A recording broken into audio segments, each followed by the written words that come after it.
আসসালামু আলাইকুম। আমি আজকে পরীক্ষা বিষয় নিয়ে কিছু কথা বলতে চাচ্ছি ছাত্রছাত্রী এবং অভিভাবকবৃন্দ সকলের উদ্দেশ্যেই। আচ্ছা, এই যে অটো পাস, আপনি এতদিন ধরে লেখাপড়া করলেন, ইন্টার পরীক্ষা দিলেন, মাঝখানে 5টা পরীক্ষা দিলেন আর বাকিটা পড়ে রইল। এই পরীক্ষা তো আপনি দিবেন, তাই না? এই পরীক্ষা না দিয়ে আপনি আন্দোলন করতেছেন বা পরীক্ষা দিবেন না, অটো পাস চাই।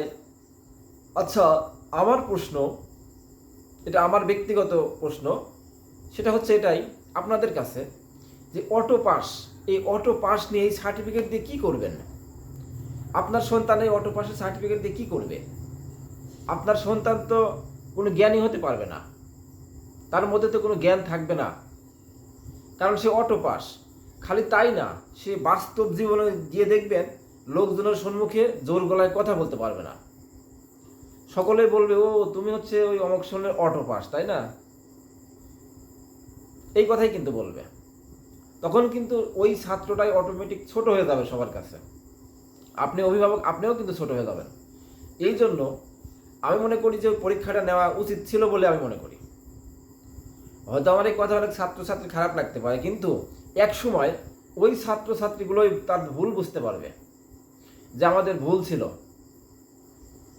পরীক্ষা না দেওয়া। পরীক্ষা দেওয়াটাই উচিত ছিল, কারণ পরীক্ষা দিলে অভিজ্ঞতা আসে।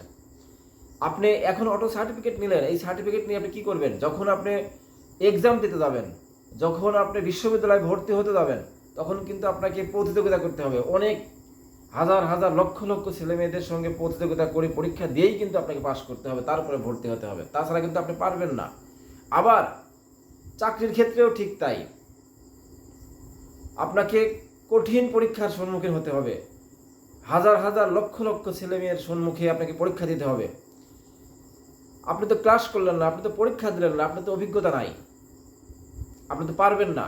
ওই সময় ওই চাকরির ইন্টারভিউ দিতে গিয়ে আপনার প্রতি ক্ষণে ক্ষণে মনে পড়বে যে পরীক্ষা দেওয়াটা আমার উচিত ছিল, পরীক্ষা না দেওয়াটা আমার বড় ভুল হয়ে গেছে। কারণ ছাত্র জীবনে তো আমরাও চাইতাম যে একটা ক্লাস না করলেই মনে হয় ভালো, একটা ক্লাস করি নাই, বাইসে গেলাম, স্যারকে ঠকালাম, তাই না? আসলে কি স্যার ঠকছে? স্যার কিন্তু ঠকেনি, ঠকছি আমি নিজেই, আপনি নিজেই। যে ফাঁকি দেয় সেই ঠকে যায়, শিক্ষক কিন্তু কখনো ঠকে না। তো আমি এই জন্য বলতে চাই যে হয়তোবা অনেক ছাত্রছাত্রী অসুস্থ আছে, হসপিটালে আছে, এই জন্য পরীক্ষাটা হচ্ছে না, কিন্তু বিকল্প ব্যবস্থাও তো করা যেত। যারা হসপিটালের বেডে আছে, চিকিৎসাধীন আছে, তাদের পরীক্ষাটা না হসপিটালেই হতো, তাদের জন্য না কিছু ছাড় দেওয়া হতো। এরকম করলেও মনে হয় ভালো হতো। যাই হোক, আমি ছোট মানুষ, ওই বিষয় নিয়ে আর কিছু বলতে চাচ্ছি না। শুধু এতটুকুই আমি বললাম যে এই যে পরীক্ষাটা বাতিল করা হলো, এটা আমার কাছে কেমন যেন লাগলো। এতে আমাদের প্রাণপ্রিয় ছাত্রছাত্রীদের ভবিষ্যৎটা অনেকটাই নষ্ট হয়ে যাবে। তো যারা হয়তো বোঝে নাই, তারা হয়তো আন্দোলনটা করছে বা পরীক্ষা স্থগিত চেয়েছে, একসময় তারাই তাদের ভুল বুঝতে পারবে যখন তারা কোনো চাকরির ইন্টারভিউ দিতে যাবে। আশা করি আপনারা কথাগুলো বুঝতে পারছেন। যদি আমার কথার সঙ্গে একমত হন, তো অবশ্যই আমাকে জানাবেন। সবাই ভালো থাকবেন। আসসালামু আলাইকুম।